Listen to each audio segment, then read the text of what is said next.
De quoi allons-nous parler dans cette vidéo? Cette vidéo est une introduction à un repérage somatique. Je fais toujours des intros à mes repérages somatiques. Je ne crois pas que c'est nécessaire, mais c'est très utile. Je vous conseille fortement de les écouter. Quelqu'un m'a demandé de créer une playlist de mes repérages somatiques. Je l'ai fait, donc vous n'avez qu'à appuyer sur playlist et ils sont tous là en ordre chronologique. Très difficile à trouver, il n'y en a une seule playlist, c'est les repérages somatiques. Je prends les demandes spéciales. Donc, quelqu'un m'a demandé de faire un repérage somatique sur percevoir son corps comme étant en parfait état. Et c'est un thème qui émerge de plus en plus pour moi, donc je me disais, ça fait longtemps que je n'ai pas fait un repérage somatique, ça me semble être le thème parfait. De plus en plus, j'encourage les gens à faire leur propre repérage somatique aussi.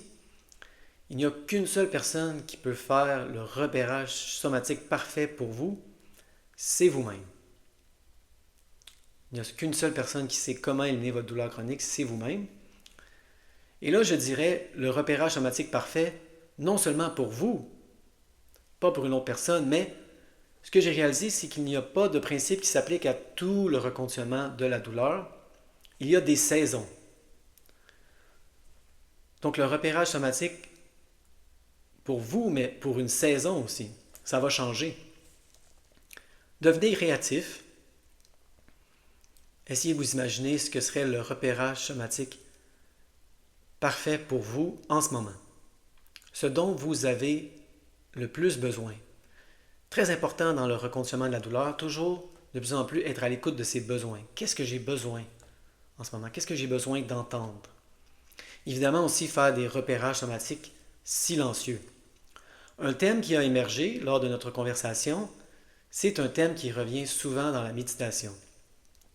La personne me disait qu'elle partait souvent durant les repérages somatiques. Elle était distraite. Et ça, c'est quelque chose de très commun. Est-ce que c'est un problème? Non. Allons vers la méditation. Qu'est-ce que la méditation? Est-ce que la méditation, c'est rester? Non, personne n'est capable de rester. La méditation, c'est revenir. On part, on revient. Quand on part, on n'est plus là. Mais dès qu'on réalise qu'on est parti, on est revenu. On est là. Bravo, vous êtes présent. Une phrase que j'aime, c'est on part 1000 fois, on revient 1000 fois. 1001 fois. Donc c'est ça la méditation, et donc c'est ça le repérage somatique. Ce n'est pas rester, c'est revenir. Dès qu'on voit qu'on est distrait, dès qu'on voit qu'on est parti, hop, on revient. Et on ne se tape pas sur les doigts. C'est un bon conseil dans la vie en général, mais restons dans le thème du repérage somatique. Plus on s'autocritique, plus on se dit « Ah, je ne fais pas ça comme il faut », plus ça nous met en état d'alerte. Plus ça augmente la vigilance et même l'hypervigilance. De plus en plus avoir de la compassion envers nous-mêmes. On part, on revient. C'est pas grave. Ce n'est pas grave partir. Évidemment, on peut développer notre capacité de concentration. Moi, ça fait partie de mon processus. Être capable de rester avec les sensations de plus en plus longtemps. Donc, on peut développer notre capacité de concentration, mais si on part 1000 fois, dès qu'on revient 1000 fois, 1001 fois, tout va bien. Donc, j'ai déjà fait le repérage somatique et je suis allé assez loin. Je me suis emporté, je me suis surpris moi-même. Surprenez-vous vous-même. C'était un repérage somatique sur voir le corps comme étant en parfait état. À un moment donné, je me suis laissé emporter et j'ai même décidé de voir l'univers entier comme étant en parfait état. Je lis de plus en plus de livres sur l'ombre, notre ombre interne et la projection. Et c'est une vision que les sages et les mystiques nous proposent souvent. L'univers est en parfait état. L'univers fonctionne exactement comme il devrait fonctionner. Et ce que nous voyons comme problématique, ce que nous voyons comme étant mal ou mauvais, est une projection d'un conflit interne, d'une division. Donc peut-être que vous allez trouver que ça va trop loin. Alors revenez, revenez au corps. Je ne suis pas sûr de ce que les sages et les mystiques nous disent sur l'état de l'univers, que tout est comme ça devrait être. La seule chose dont je suis certain, c'est de mon expérience personnelle. Et dans mon expérience personnelle, lorsqu'on a de la douleur neuroplastique, notre corps est en parfait état. Et ce qu'on apprend de plus en plus aussi, c'est que nos croyances influencent notre biologie, le biologique et notre expression génétique. Donc ça va encore plus loin que le neuroplastique, ça va vers le biologique, vers le génétique. Ça aussi, ça va un peu loin. J'essaie de ne pas aller aussi loin parce que ce n'est pas mon expérience personnelle. Mon expérience personnelle dit que lorsqu'on a de la douleur chronique qui dure longtemps, plus souvent qu'autrement, c'est neuroplastique. Dans mon cas, c'était 100% neuroplastique. Et un thème qui émerge de plus en plus, c'est les tensions. Très tôt dans mon processus, j'ai compris que la douleur était une illusion. J'avais mal au genou, mais mon genou, sous la douleur, était en parfait état. Parfait état, il n'y avait aucun problème structurel. C'était une projection de mon esprit apeuré, et même, je dirais, paranoïaque. Mon genou était en parfait état. La douleur était une projection d'un conflit psychique, psycho-émotionnel. Donc, sous la douleur, votre corps est en parfait état. J'ai compris ça très tôt dans mon processus. Où ça m'a pris plus de temps, c'est de travailler avec les tensions. Quand les gens lisent Sarno, John E. Sarno, il leur dit qu'ils ont des tensions dans leur corps. C'est comme ça que ça s'appelle en français, le STM, syndrome de tension musculaire. Non seulement il y a des tensions, mais il y a des endroits dans notre corps où il y a moins de sang et donc d'oxygène. Et là, les gens, lorsqu'ils disent ça, visualisent, disent à leur cerveau d'envoyer du sang dans la zone, de détendre la zone tendue. J'ai essayé ça. Ça ne fonctionnait pas pour moi. Ça me mettait dans l'état d'esprit structurel. Dès que j'étais dans le structurel, je ne réussissais pas. Qu'est-ce qui a fonctionné pour moi? C'est de tout voir comme une projection de l'esprit, non seulement la douleur, mais même les tensions. Là, vous allez pouvoir dire, mais attention, les tensions sont réelles. C'est ce que je crois maintenant. Les tensions sont bel et bien réelles, mais ça ne m'aidait pas, ce concept. J'ai décidé de voir les tensions comme des projections de mon esprit apeuré, tout comme les douleurs. J'avais une jambe tellement tendue que je boitais à un certain moment du processus. Mon cou était tellement dur, tellement tendu que je pouvais à peine tourner la tête.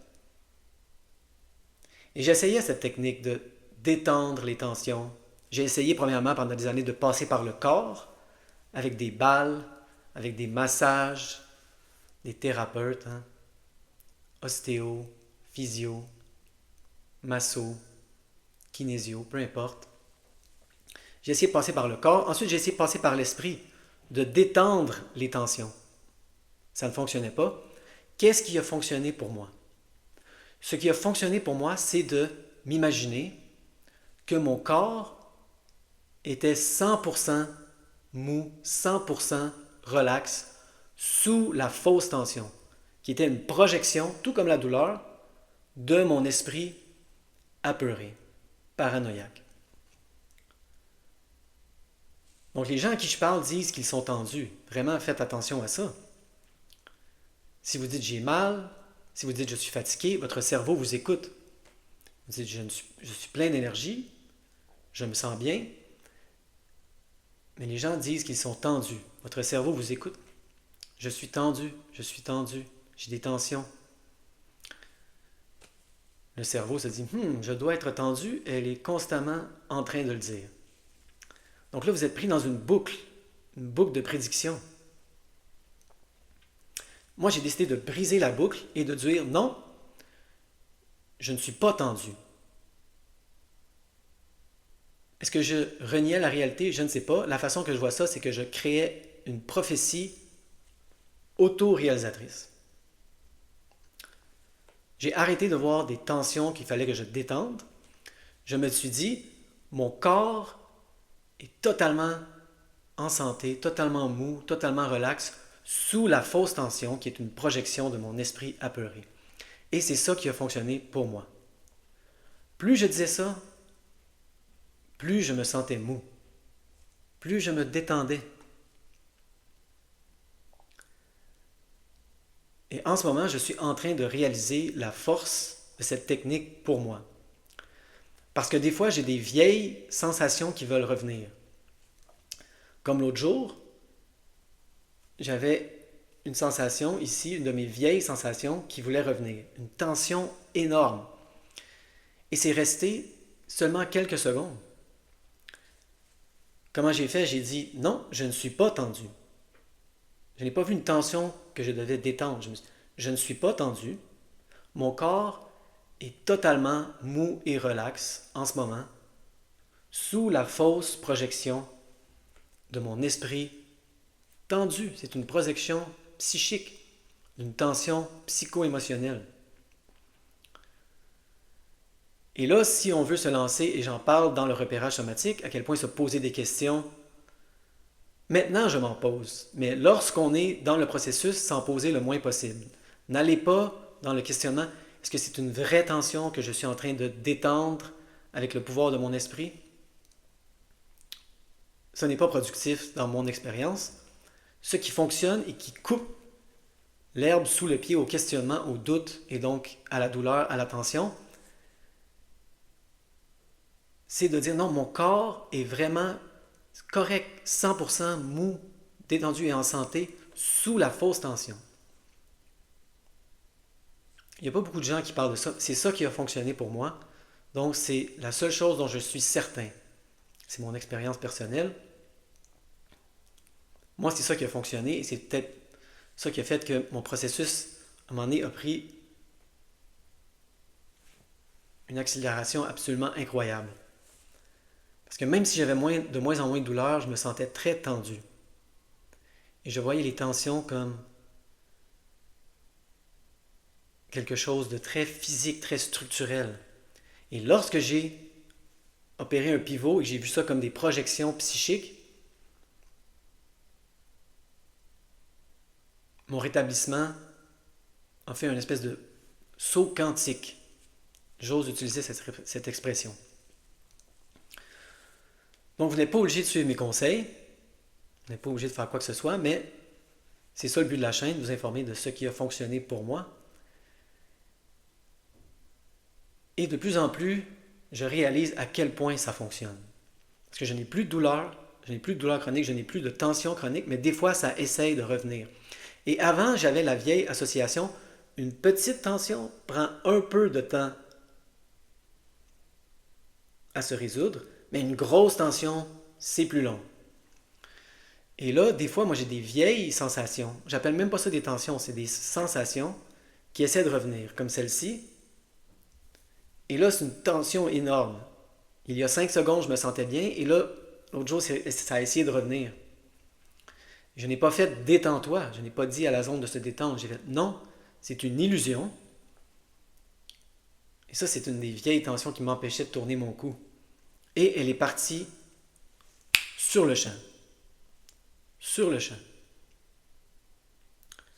Donc, je ne sais même pas à quel point c'est une vraie tension que mon cerveau et mon système nerveux sont capables de détendre en temps réel. C'est intéressant comme question, mais seulement quand on est sorti du processus du reconditionnement de la douleur. Pendant qu'on est dedans, je vous conseillerais de ne pas aller dans ces dédales infinis. ces trous de lapin, hein, comme nous dirait Alice au pays des merveilles. Très difficile d'en sortir. Questionnement, doute. Wow, une introduction de repérage somatique qui dure 15 minutes. Je me suis emporté un peu, mais c'est un thème qui revient de plus en plus. Moi, ce qui m'a aidé, c'est de voir les tensions comme des projections de tensions psychiques, et que mon corps, sous la tension, était en santé correcte à 100%. 100%. Et plus je faisais ça, plus les tensions se dissipaient rapidement. Donc j'espère que ça peut vous aider, mais sinon, c'est toujours bon de faire un repérage somatique sur le fait que notre corps est en parfait état pour les douleurs, certainement. Et un livre que je conseillerais, c'est Biologie des croyances de Bruce Lipton. Si vous voulez aller encore plus loin et voir à quel point nos croyances influencent non seulement le neuroplastique, mais aussi le biologique et le génétique. C'est un peu au-delà des thèmes que j'aborde dans la chaîne, mais si vous voulez aller au-delà du neuroplastique, vous pouvez aller même vers le biologique. Et croire que notre corps est en parfait état peut aider à aligner